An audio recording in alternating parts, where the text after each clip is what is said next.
Hi, I'm Jamecia Webster reporting for Varsity Beat, and I'm here at the Community Youth Garden in Mount Clemens, where local activists have received a mini grant and have put in time and effort to better the community.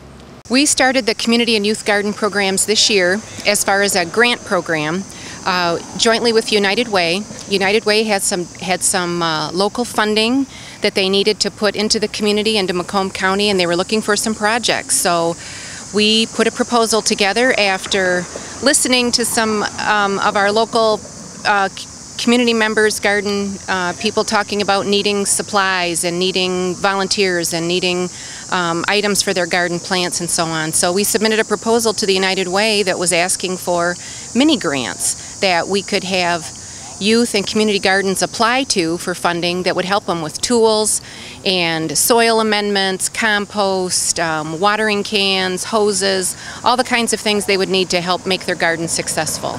And so this is the first year that we organized it, but there have been a lot of community and youth gardens going on in Macomb County.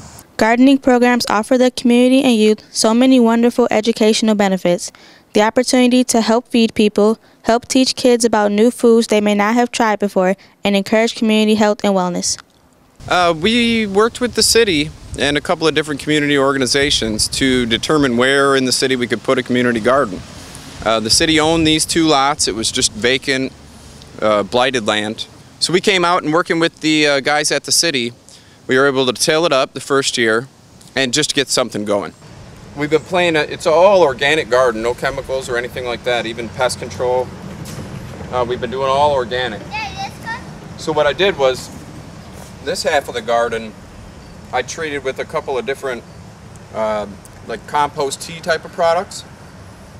So it's a way that you can help just strengthen the plants.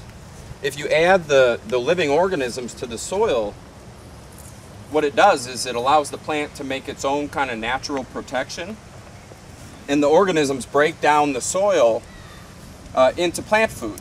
You know, I'm a crop and soil science graduate from Michigan State, so it was a good way for me to kind of use my professional training to give back to the community and provide a place in a neighborhood where people who don't necessarily have a lot of land can have a place to garden and grow their own food.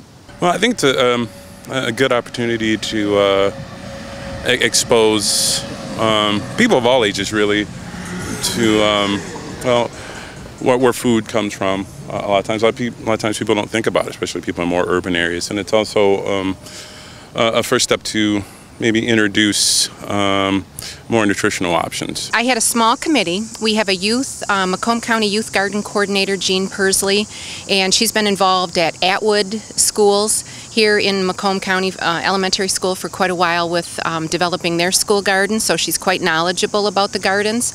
And then I also identified a local person, Cindy Pepparelli, who works with the New Baltimore Farmers Market and was very involved and interested in gardens and in the community food system.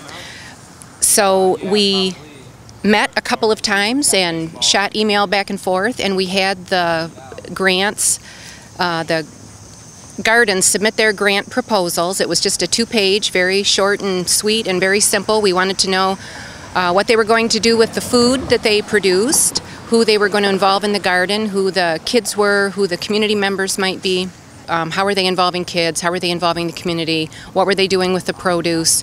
And what did they already have and what did they need? So those were kind of our factors. And we funded 15 projects with the dollars that United Way gave us. And some will use all of their $500 and some won't quite use all of it because they've got everything they need to make their garden successful. The Community and Youth Garden is a great development for Macomb County. It not only teaches children but adults too about where their food comes from. For Varsity Beat, I'm Jamecia Webster.